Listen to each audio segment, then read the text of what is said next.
Yo, what is up? It's your boy, the Star Hammer, back at it again with another Roblox Lumion Legacy video. Real quick, if you want to go straight to the instructions, skip to these timestamps.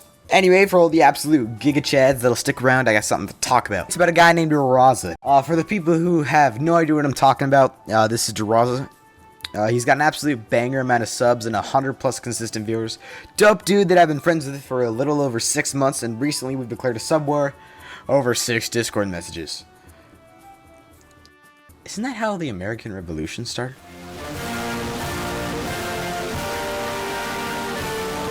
Anyway, homies, if you're seeing this video, it has begun the great sub war of 2021. First one to 500 subs gets clout, I guess. I don't really know. But if I'm being honest, we're probably gonna get clapped. But that's not gonna stop us from doing our best, so grab your buddies and your squad and let's dominate it. That's about it. Without further ado, let's get into 5 steps to Roamings. Now, this video I've legitimately been promised for like a couple of months now, so I'm finally doing it.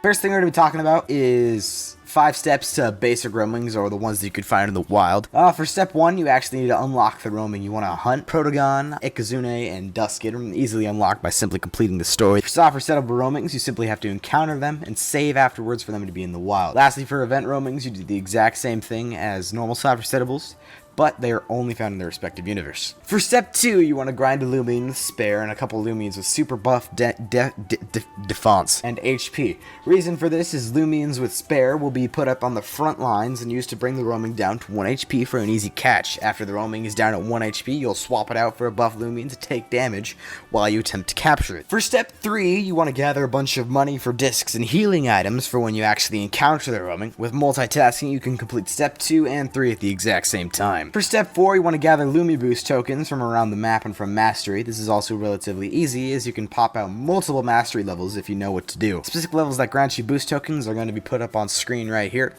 and a grand total at the bottom right hand corner. And finally, for step 5, pick a spot to hunt. If you're solely going for the roaming, you don't really need to worry about this step, but if you're planning on using Gleaming Boost and Roaming Boost, the best thing you can do is hunt in a place where there is a Gleaming that you want. Other than that, activate your boosts and hunt. Now onto soft resettable roamings. Now for step 1 of soft resettable roamings, you want to grind a Lumine with Spare and a couple of beefy Lumines. For the exact same reasons as the previous step 2, the Lumine with Spare will lower the roaming's HP and the beefy Lumine will tank hits while you attempt to capture it. For step 2, you want to gather discs and healing items, as soft resettable roamings are most of the time stronger than quote-unquote wild roamings. This will allow you to tank more damage and last longer when you're trying to capture it. For step 3, unlock the roaming. I won't go over every soft resettable in this video, so you can just look up which one you actually want to do, but this is the step where you actually want to unlock the roaming. As soft resettable roamings usually have a individual tasks, or a couple of tasks that you have to complete in order for you to actually encounter that Lumine. For step 4, capture the roaming. If you're going for a gleaming version, reset it for the gleaming. That's it. Soft resettable roamings are relatively easy, so I don't have a step 5, but if you're going for an event roaming, capture them as fast as possible so you can hunt for other event Lumines. Welcome to the tips and tricks section of the video. Let's backtrack a little bit to the area where you want to pick a spot to hunt for roaming.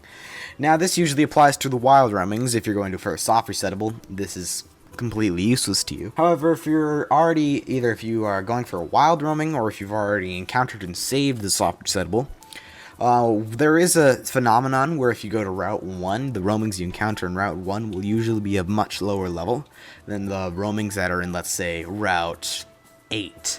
So if you go to, I think if you encounter a roaming in Route 1, they'll be level 10, and if you encounter roaming in Route 8, they'll be level 35 or 30. I'm not 100% sure, but if you want the easiest catch possible, go to the lowest route that you want, and you'll be able to capture super duper low level roamings at relative ease.